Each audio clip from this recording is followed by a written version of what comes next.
Hi there, and welcome to Fantasy for the Ages, the show where father and son sit down and talk about fantasy-related things. I'm the son in that equation, Zach.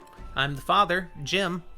Great to have you with us today as we launch into one of our midweek specials. Woo! We stray from our regular Sunday content working through the Wheel of Time series and talk about anything we freaking decide we want to talk about related to fantasy fiction. We talk about something else. Because we do love an awful lot of fantasy fiction. Oh, absolutely. The Wheel of Time is wonderful, which is what we're working through right now, but it's not where I started, nor is it the most popular currently throughout the world, or in many different times. It may be soon, though. It may be. Did you hear...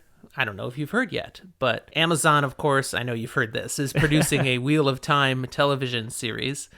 They have officially finished filming of season 1 now. Yep, they wrapped up. Yep, and we don't have a drop date of when it will actually hit the screen. But we're waiting for a trailer, and hopefully that's when we'll get it. I'm counting on a trailer within the next couple of weeks, before the end of May. I'm a cynic who says we're going to get it in June. And a fall TV rollout, maybe November, maybe October, maybe bountifully blessed with a September release. That would be great. For my birthday? That'd be nice. Whatever it is, probably need to take time off of work so I can just watch the first episode 10 times in a row. But speaking of episodes and shows, that brings us to a little flash for what we're going to be talking about today. Although before we do that, we haven't checked in with each other. Hey. How are you today, Zach? I'm fine. I'm still working on the same drink from the last recording. Yeah, again, if you're usuals with us, you would know we usually do these right after a previous episode. So yeah. Sorry to ruin the suspension of disbelief, but I'm candid with you. You know, I think some people, though, just listen to our midweek specials, and they don't do the Wheel of Time content because that's not what they come for. So if you are just tuning into this episode, I'm just working on a can of Truly. And humorously, he was showing it to you. He literally was holding it up, turning it around so you could see. I mean, I was also holding it up and turning it around so I could see. One of these times, we'll have to do some of this live. Well, not necessarily live, but, record visual so Absolutely. They can see us. I mean, at the very least, you and I both, partly due to theater backgrounds, talk expressively with our bodies and hands. Constantly. We gesture and gesticulate beyond just our words. So it can be relatively possibly entertaining to watch. It could be. I am still drinking a beautiful, dirty vodka martini. Beautiful and dirty. That's interesting. Two words that don't always go together, but they go great in a martini.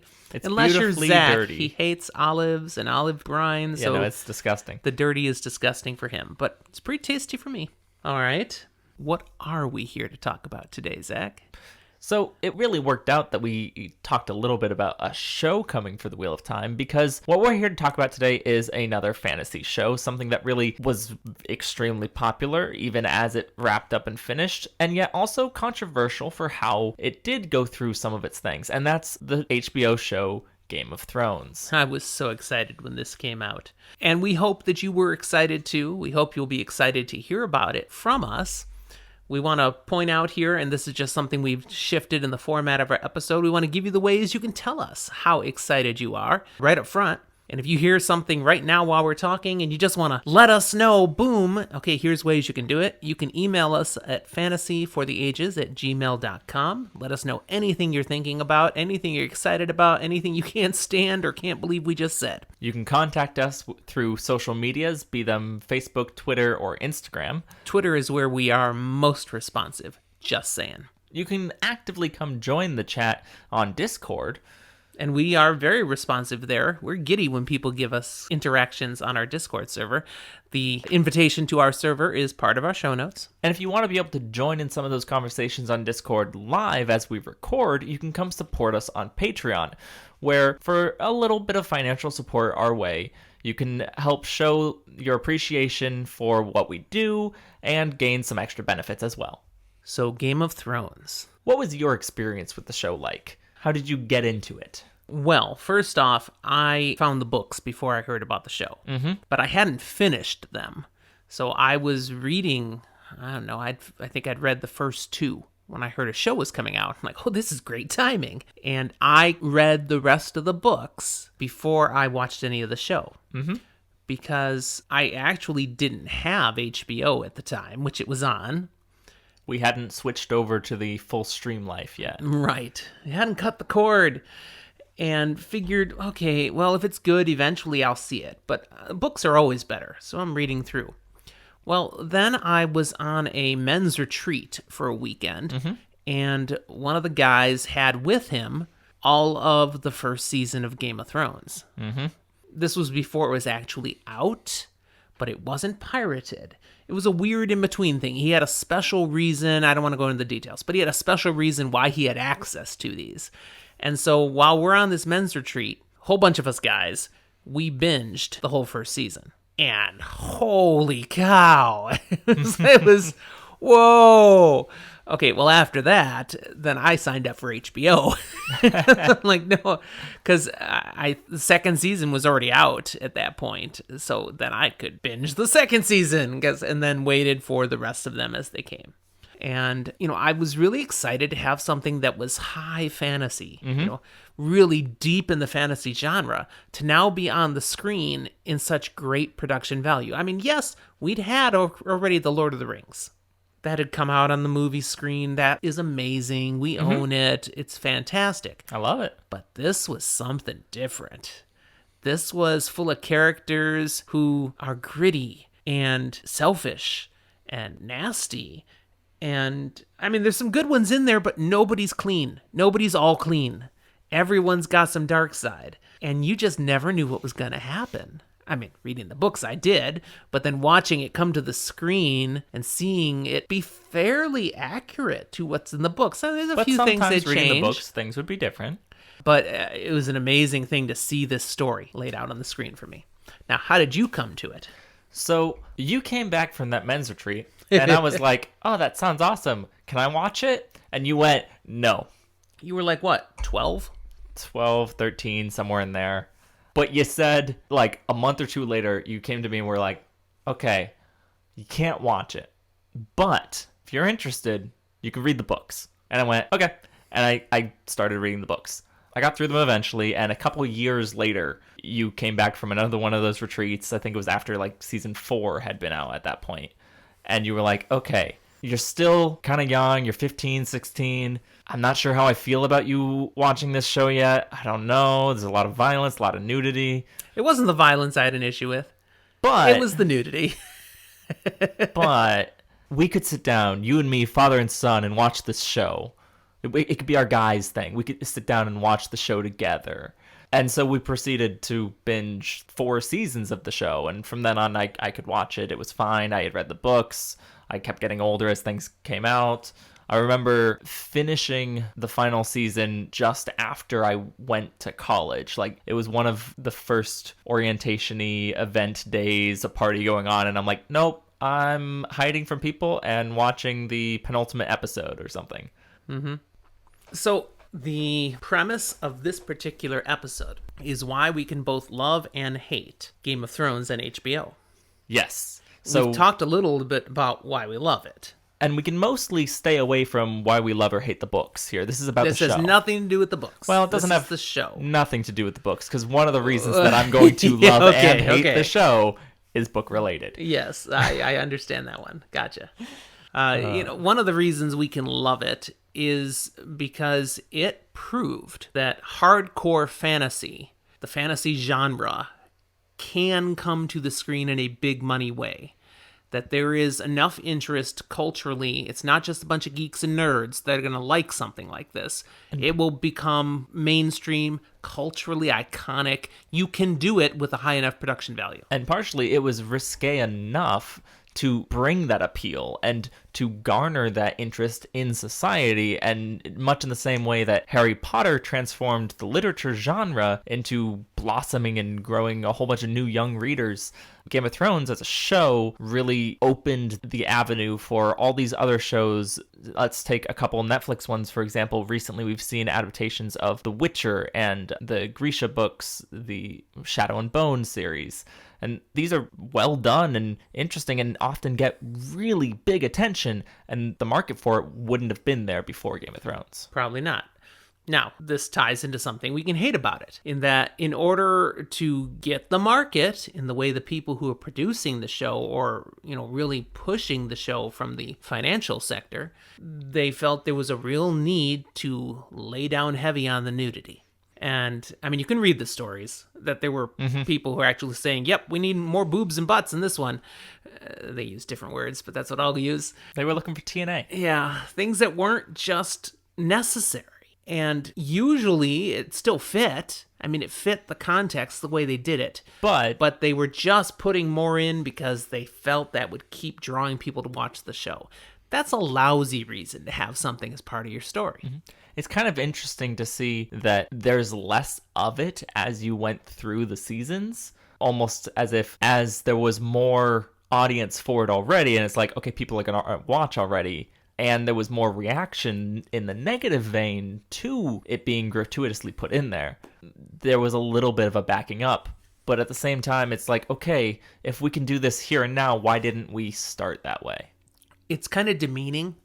Mm-hmm. It treats fans of the show, of the genre, like, yeah, people will only watch this if there's lots of nudity. That's the only way we can really get people to watch it. And demeaning is a really good term for it, because it's demeaning for fans of the show, of books in the genre, but also demeaning for those working on the project, those that are being demanded the nudity of them. Mm-hmm. I have no issue with nudity being in a show when there's a legitimate reason, a viable purpose for why it's driving story. But when it's just being thrown in just to have more, no. And when actors and actresses are faced with a conundrum of get naked or get packing, it's not okay. Yeah. That's a reason we can hate Game of Thrones for something like that. One of the things I loved about the show was that it brought in some big talent and introduced some new big talent. A lot of big actors. I was going to say the other side, one thing I love is that it brought a lot of unknowns into stardom. But it turned on its head, and this was especially true for people who hadn't read the books, that just because you're famous doesn't mean you're safe. Anyone can die in this show, and you were waiting for who's dying next. Spoiler alert, one of the biggest names they had in the first season. Okay, hold on a second. Yeah, just big reminder, midweek specials. This is not a spoiler-safe zone. We go anywhere and everywhere. Okay, go on, Zach. One of the biggest names they had in the first season was killed off before the season was done. Which, of course, has played into a great trope now that anything Sean Bean is in, he's gonna die. One does not simply cast Sean Bean without killing him. It's great. And now, if you've been under a rock and you hadn't realized this, start thinking of where you've seen Sean Bean in a show. He dies. And usually he always dies. Often in the first movie or season or whatever. Not always, but often. It's usually meaningful. He did not die in National Treasure. He went to prison. Yeah. Probably until he dies. But he didn't die. National Treasure is one that, I don't know, I feel weird because I want to keep it as a treasure in my heart, but at the same time, I want to forget about it so badly. Now, the other thing National Treasure brings to mind for me is Nicolas Cage and how eerily similar he is to the image on the cover of The Eye of the World. Nick Cage is on the cover of The Eye of the World. He's not, but he is. Okay, that was a tangent. Game of Thrones. We're here about Game of Thrones this time. Yes. So you already mentioned one thing to love is that it was in many ways true to the books. It did a great job of bringing this story to life. And I really appreciated being able to see these pictures in my head suddenly shown for me. Done so well. And then one of the things we can hate is when they ran out of books. Yeah. And okay, George R.R. Martin, a consulting producer or something like that. He was there all the time. He was around helping them. Yeah, he didn't help them enough. Maybe he's never finished the books because he has no bloody clue how to finish them well.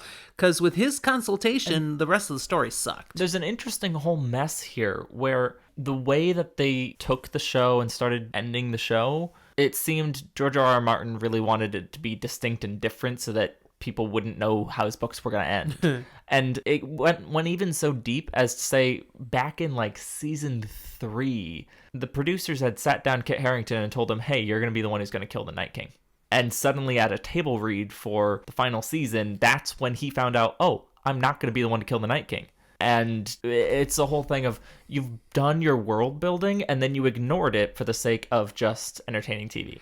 Well, and there were so many things that were hinted at or suggested or set up in early seasons that in mid-seasons had payoffs that made sense and were very satisfying. Even if you couldn't see them coming, you could go back and say, oh yeah, there was hints. And yeah, there were a whole bunch of things that happened in season 8 that, no, that there's no logical reason why that worked. And I mean, you could trace, okay, this caused that. Okay.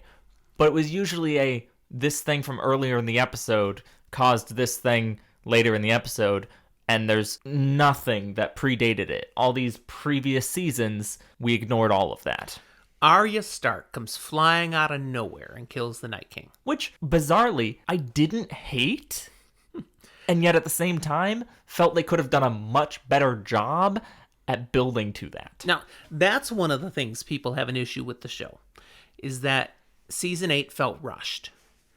There were a couple episodes felt too long, but as a whole, the story felt like, okay, this is last season, we just have to wrap it up.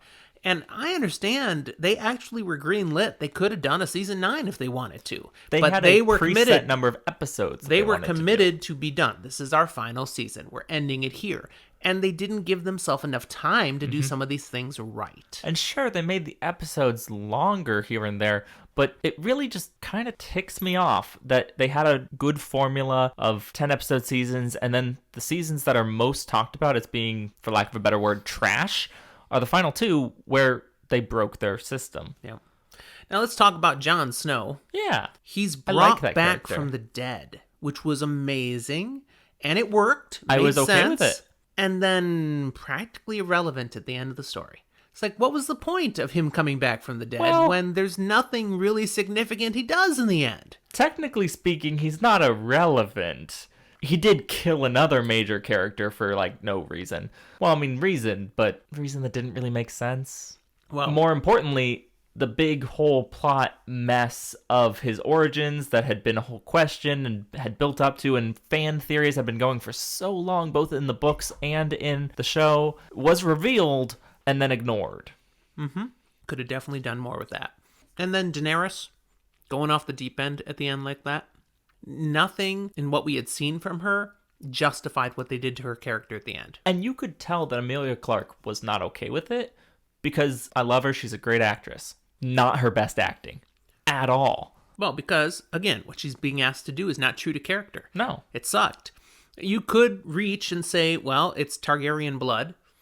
She's going the way of the Mad King now. She's lost it. But she had not shown anywhere along the way the tendency to make such a politically bad decision. We saw her do Mad King type things intentionally, say with the Dothraki, calmly, but for it rational was reasons. Very intentional. This is stuff where everyone around her, everyone she listens to, trusts, has relied on, is telling her no. And she does such an effort over in Essos to make a good system and care about the people, and then, we'll just burn the people in Westeros. I mean, I don't even care if she is just furious and decides Cersei Lannister must die. Take her out. I can work with that. You do not need to destroy the entire city to take out Cersei Lannister. No, it didn't make sense in a lot of ways. Yeah. But a lot of what we're kind of talking to brings into one of the things that I dislike most about the show. Okay. And that's that, truthfully, it has ruined the books. That's not to say it has ruined the books that already exist, but the entire story of it and the fact of whether or not we see another book, which is still doubtful. I don't think we will. I would never want to read it because I'm frustrated with the way things went. I'm fed up with the author, and I don't feel invested enough in the story that was going on. And it's unfortunate that really it's a mess of HBO picked a good series that wasn't finished yet, and the author got involved with the show enough that then he slowed down even more, and he was already kind of known for being slow. He could have been finishing the series while HBO's going on, and it all could have been done. And I think had he done that, the series would have been able to be more true to the source material and ended better. Now, Martin, in his personal wisdom, may have decided to let HBO really kind of screw the pooch at the end. And now he'll come in with books that do something completely different, not just fix it, completely different in a way you could not have foreseen. And it'll be so satisfying because we'll all have the Game of Thrones ending we should have had. And that's totally okay, except for the fact that I will never read it. I'm ticked. And so I'm boycotting the rest of his series. I'd like to say in protest, I would never read another book of A Song of Ice and Fire, but that's not true. If there's another one published, I will read it. I mean, I will say publicly here on the podcast, we can talk about Game of Thrones. We can talk about A Song of Ice and Fire. We're never doing a full read through, going episode by episode through that series because I'm refusing to finish it. What if I finish it and I tell you, oh, dude, you wouldn't finish Then it? in that case, I still have 30-some Shannara books to read. I've got plenty of other material. It's not going to be an issue. So, again, one of the biggest reasons to love Game of Thrones is it brought big-time fantasy television to the mainstream. There was plenty of fantasy television out there before Game of Thrones. Even more so, sci-fi. Yeah, sci-fi fantasy, or just straight sci-fi, there was really quite a bit better than the fantasy fiction that was in TV before Game of Thrones. I can say this, having been a fan of a lot of that, whether it was TV movies or just TV, it was crap. A lot of crappy fantasy TV. I love it. And I'd still watch it. I still watched it, watched a lot of it. But to have stuff that's such high quality now, it's so nice. And it gives us so much hope for what's to come. Like you said, Witcher, Shadow and the Bone. Nice. Shadow and Bone, very high quality productions. Very nicely done. And now Wheel of Time, I mean, I've been geeking out on the whole production over the last 2 years, so I know they have put a lot of time, effort, money, quality writing. It's gonna be amazing, I've no doubt. These streaming services, HBO, Netflix, Amazon, they can just throw money at these projects, and we as consumers benefit. Now, on the flip side, what will eventually start happening, and maybe already is happening, is that we'll start having really high-quality bad fantasy TV. I'm watching one right now that I think I'm going to quit watching. What are you watching? Not getting into it. There's great production, but The Nevers on HBO, I've watched the first 2 episodes, and I'm just not caught up in it at all.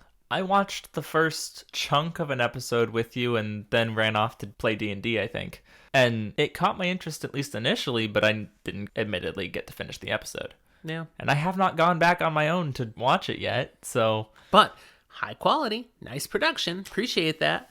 But maybe that's a good thing. To its credit, that may have something to do with the fact that, as far as I'm aware, a Victorian England setting is not necessarily your cup of tea. I don't know, it worked in Doctor Who.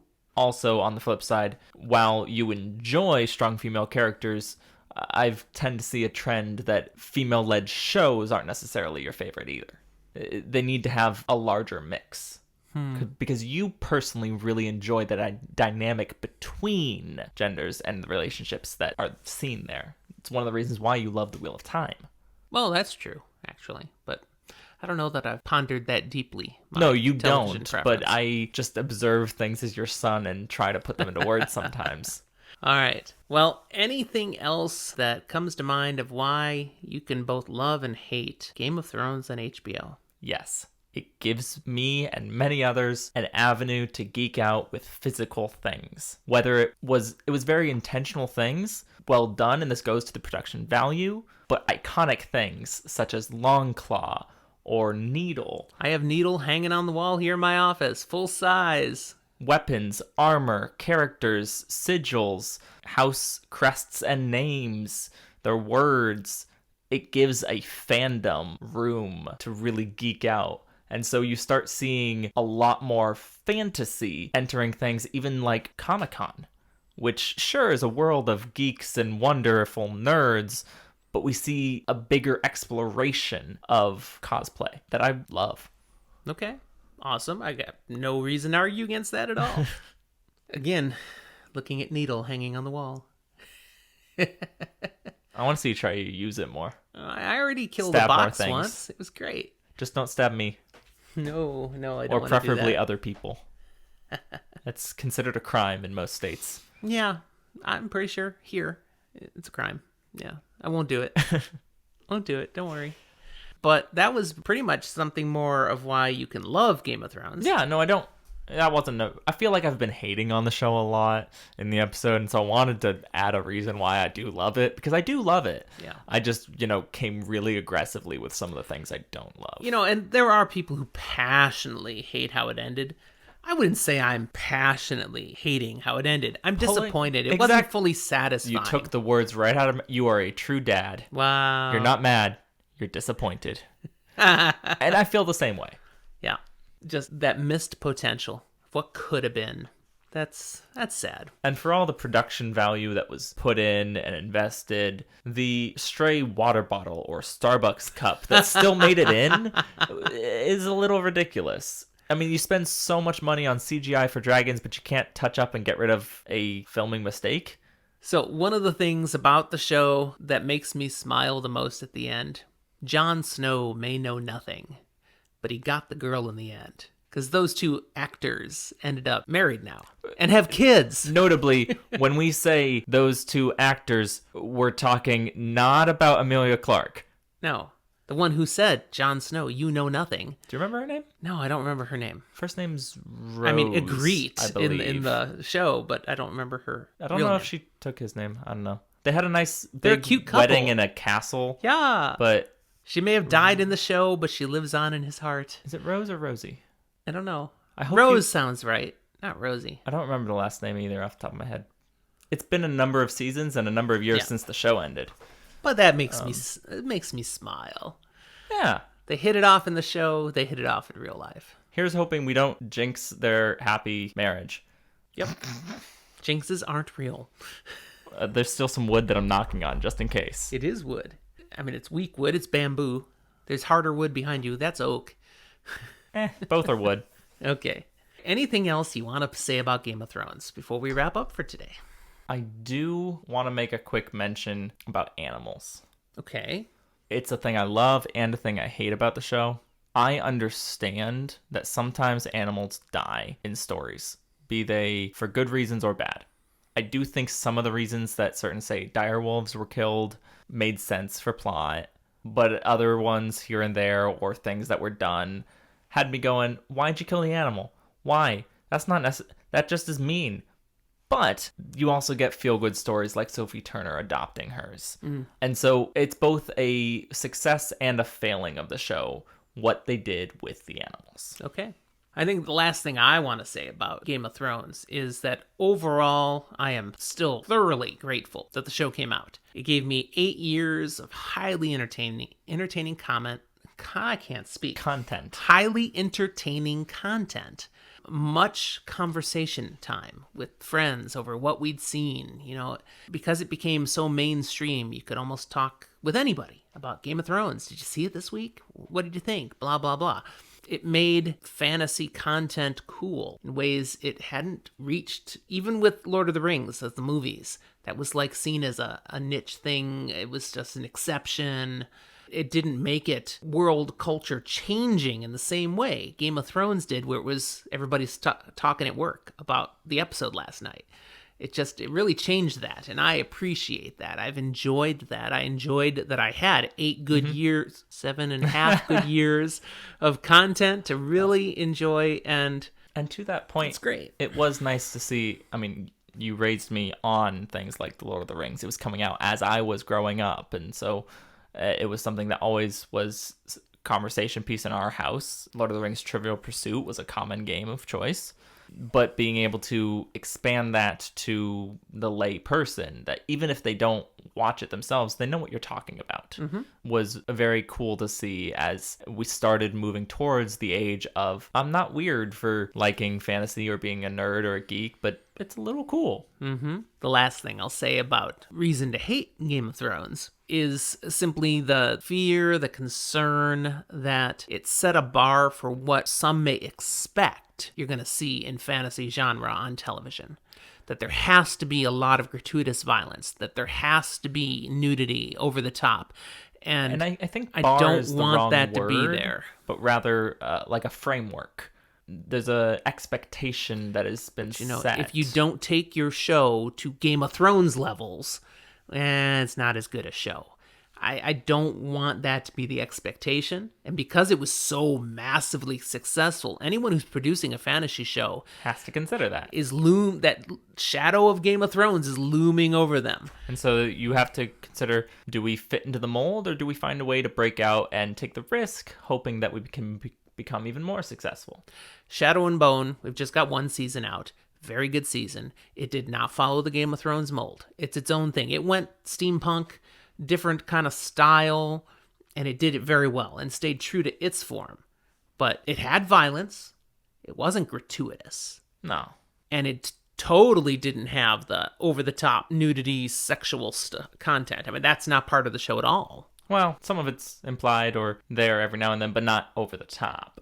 Yep. I don't think they had a scene in a brothel, for example. Brothels existed, but I don't think they had a scene in one. Game of Thrones had how many scenes in one? Or at least, if there was a scene in one, it was like in an office, not where work was actively being done. There you go. That might have happened. And Witcher. There's violence. There also were, I believe, scenes in brothels. But again, not ones that were quite as explicit about it. Right. And the violence is done very well in Witcher. I'd say it's kind of on par with some of the violence you see in Game of Thrones. I could do a whole episode on the fight choreography of The Witcher. Both things I love about it, things I hate about it, and things that I can admire the stuntmen and women, and to an extent, Henry Cavill specifically for. Yeah, you are a Henry Cavill fanboy, big time. Yes and no. I hate him as Superman. I hate it. Really? He is such a terrible Superman to me. Wow, really? To be fair, I also don't love the character of Superman. Well, yeah, okay. He almost was too dark and yet not human enough all at once.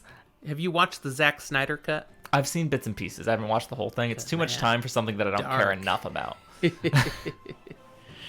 All right. Any last comment on Game of Thrones, Zach?